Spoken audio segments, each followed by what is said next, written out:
Let me start by just getting your thoughts of the Chinese president's visit. What do you make of it? I'm really disappointed with the passive attitude of David Cameron, the UK Prime Minister. As we know that actually in the joint declaration that signed in 1984, it had promised that it have the promise by Britain and also by China to let Hong Kong to have democracy and universal suffrage. But Hong Kong have been handed over for 18 years. We wait for 18 years already. Until now, the China government still broke the promise. But from my point of view, David Cameron still continue to keep silence and put aside the importance of human rights issue. Of course, he would say, and many other Western leaders have said the same thing, that an improved relationship gives him and others a better chance of influencing human rights within China.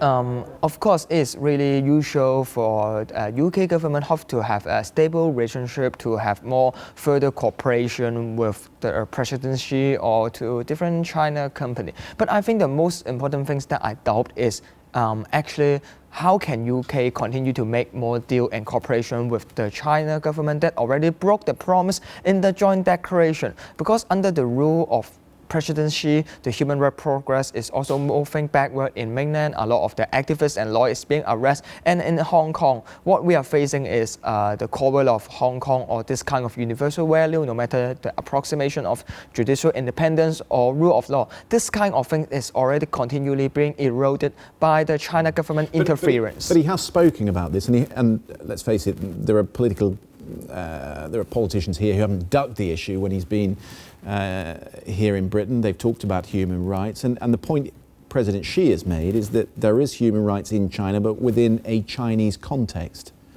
It's really a ridiculous excuse. What is meant by the China context?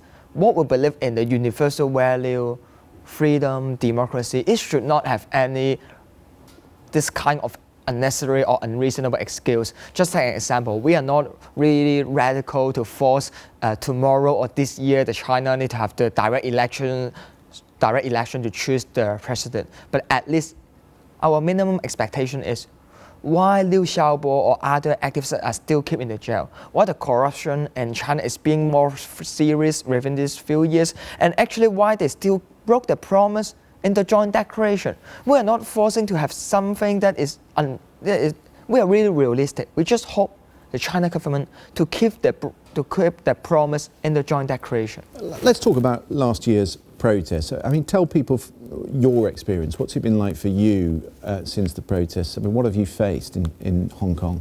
Actually, in last year's umbrella movement, what we hoped is to show our disagreement to the announcement of the Standing Committee of NPC of China, other than just let some of the politicians that support Communist Party to run an election. We just hope that an open and direct election with 200,000 people occupying the street for nearly 3 months. Until now, I have received 3 charges: contempt of court, obstruct police officer, and also inciting the unauthorized assembly. So you were telling me that since January you've been in and out of court. You're due to go back tonight and you'll be in court on Monday. Yeah. And the penalty that you face? The maximum penalty of inciting the unauthorized assembly is to keep into the prison for maximum 5 years. Actually, it's really... Are you prepared for that?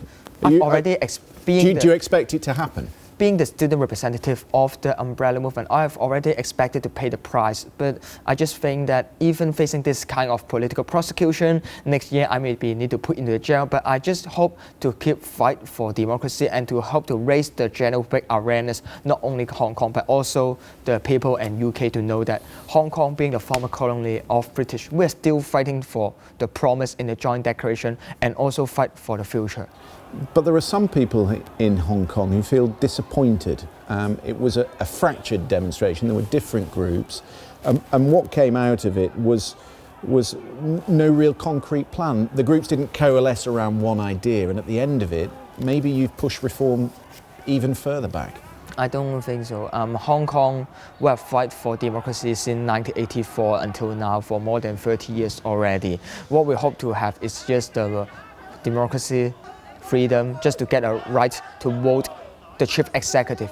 I think it's not the things that is really progressive. We have continued to have a lot of dialogue and meeting with the government official in the past 20 years, but it seems that China with the influence of China rapidly increasing, they still don't have any incentive to let Hong Kong to adopt universal suffrage and direct election.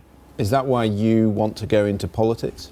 That's why what I worry about is with the expiry date of the joint declaration. It's because why Hong Kong is different with mainland, why we still can have freedom of expression and freedom of speech in Hong Kong now is because we have the protection from the joint declaration to have the 50 years unchanged policy of one country, two systems to show our difference towards mainland China. But with the expiry date of the joint declaration in 2047, so what will be the future of Hong Kong? I mean, at the moment it's supposed to be one country, two policies, two systems. It's very likely, isn't it, that if there is no reform, it will just become one country, one system. Yeah, that's why actually in the but in that respect, though, don't you have to move and find a compromise? Because without any reform at all, you're going to get nowhere. We have, in the past 20 years, we have a lot of time, we hope to have some of the dialogue or even compromise with the China government. But the fact is, if someone may ask that, hey, Joshua, would you interest to have more dialogue or compromise with the China?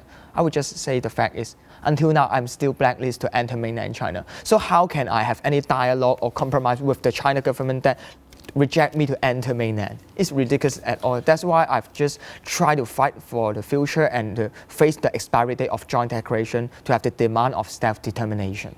Since last year, you've been pictured on the front of Time magazine. Pictures like this, you are the face of the protest, and you've seen what happens to other human rights leaders in China and in Hong Kong. Does it unnerve you? Of course, facing this kind of political prosecution, being blacklisted, can't enter mainland China, and even my phone is being hacked, facing this kind of challenge. I just think that why I still stand in the front line is because I'm born in Hong Kong, I live in Hong Kong, and I love Hong Kong, this place. I hope to fight for my future. That's why I'm still involved in politics, and especially for democracy, freedom, autonomy, and the demand of self-determination.